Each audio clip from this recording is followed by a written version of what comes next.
Hello friends, welcome back to cook life kitchen. આજે આપણે બનાવીશું ફરસાણવાળાને ત્યાં મળે તેવી એકદમ ટેસ્ટી ફરસાણની કઢી કે તમે બેસનની ચટણી કે બેસનની કઢી પણ કહી શકો છો। આ કઢી સ્વાદમાં થોડી ખાટી મીઠી હોય છે, એટલે ફાફડા, ખમણ અને ગોટા સાથે તો બહુ જ ટેસ્ટી લાગે છે। તો ચાલો રેસીપી શરૂ કરીએ। તો હવે એકદમ ટેસ્ટી ફરસાણની કઢી બનાવવા માટે સૌથી પહેલાં આપણે 4 ચમચી જેટલો ચણાનો લોટ લઈશું।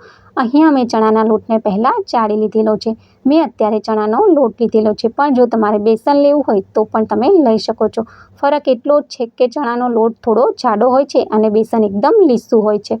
હવે આપણે આમાં અડધા કપ જેટલું પાણી ઉમેરીશું અને આ રીતે વિસ્કીથી એકદમ સારી રીતે મિક્સ કરી લઈશું। એટલે કે આ રીતે વિસ્કીને ફેરવતા સ્મૂથ એવું બેટર બનાવીશું, જેમાં એક પણ લમ્સ ના રહે।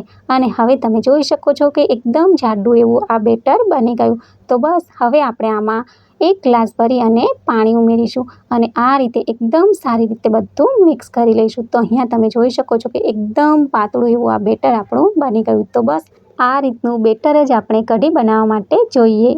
અને હવે એક કઢાઈને ગેસ પર ગરમ કરવા મૂકીશું અને તેમાં ઉમેરીશું 1 થી 1.5 ચમચી જેટલું તેલ।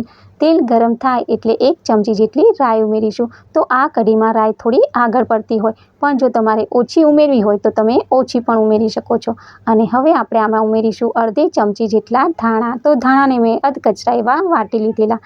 થોડા એવા મીઠા લીમડાના પાન અને 2 લીલા મરચાંને આ રીતે મોટા મોટા ટુકડામાં સમારી અને પછી ઉમેરીશું। 1 નાની ચમચી જેટલી હિંગ ઉમેરી આ રીતે વઘારને એકદમ સારી રીતે મિક્સ કરી લઈશું અને થોડી એવી અહીંયા આપણે હળદર પણ ઉમેરીશું। આ રીતે બધું સરસ મજાનું મિક્સ થઈ જાય ને પછી આપણે જે બેટર કઢી માટેનું રેડી કરીને રાખ્યું તે ઉમેરી દઈશું અને પછી થોડી વારે ચમચો ફેરવતા રહીશું, એટલે કઢીમાં જરાય ગાંઠા ન પડે।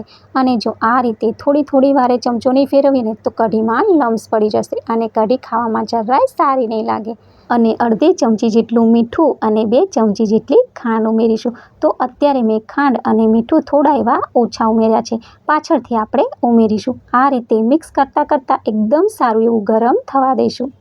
અને હવે 2 મિનિટ પછી તમે જોઈ શકો છો કે કઢી એકદમ ગરમ થવા લાગી છે અને તે થોડી એવી જાડી પણ થઈ ગઈ છે। તો આટલી બધી જાડી કઢી ફરસાણ માટે ના જોઈએ। તો આપણે આમાં 1 કપ ભરી અને પાણી ઉમેરીશું અને પાણી ઉમેર્યા પછી આ રીતે મિક્સ કરતાં થોડી વાર એને ગરમ થવા દઈશું। અને થોડી જ વારમાં કઢી ઉકળવા લાગી। તો આ રીતે ઉભરા જેવું કઢીમાં આવે ને ત્યાં સુધી તમારે કઢીને ગરમ કરવાની। અને હવે અડધી ચમચી જેટલું મીઠું અને 2 ચમચી જેટલી ખાંડ ઉમેરી દઈશું। તો ટોટલ આપણે અહીંયા 1 ચમચી જેટલું મીઠું અને 4 ચમચી જેટલી ખાંડ ઉમેરી છે, કારણ કે મેં અત્યારે વધારે ક્વોન્ટિટીમાં કઢી બનાવેલી છે। પણ જો તમે ઓછી બનાવો તો તમારે એકવાર ટેસ્ટ કરી અને પછી ખાંડ અને મીઠું ઉમેરવાના। અને હવે આપણે આમાં ઉમેરીશું 1 લીંબુનો રસ। તો ફ્રેન્ડ્સ, ફરસાણવાળા તો લીંબુના ફૂલનો ઉપયોગ કરતા હોય છે, પણ જો તમે ઘર માટે બનાવતા હોય ને તો લીંબુના ફૂલની જગ્યાએ લીંબુના રસનો ઉપયોગ કરવાનો। તો હવે આ એકદમ ટેસ્ટી ફરસાણની કઢી બનીને તૈયાર છે। અત્યારે આ તમને થોડી પાતળી લાગશે, પણ ઠંડી થયા પછી તે ખાટી થઈ જશે। અને હવે આ એકદમ ટેસ્ટી ફાફડા, ખમણ અને ગોટા સાથે ખવાય તેવી ફરસાણની કઢીને સર્વ કરીશું। તો તમે તૈયાર થયેલી આ કઢી જુઓ, બની છે ને એકદમ મસ્ત, ના વધારે જાડી કે ના વધારે પાતળી। અત્યારે મેં આને નવી રીતે બનાવેલા ગોટા સાથે સર્વ કરેલી છે। આ રેસીપી પણ હું તમારી સાથે જરૂરથી શેર કરીશ। અને આજની રેસીપી તમને પસંદ આવે ને તો વિડીયોને લાઇક કરી અને તમારા ફ્રેન્ડ ફેમિલીમાં શેર કરજો। અને ચેનલ પર નવા હોય તો ચેનલને સબસ્ક્રાઈબ કરી બાજુમાં આપેલ ઘંટીને પ્રેસ કરજો, એટલે નવી રેસીપીના નોટિફિકેશન આવે। Thanks for watching, bye bye.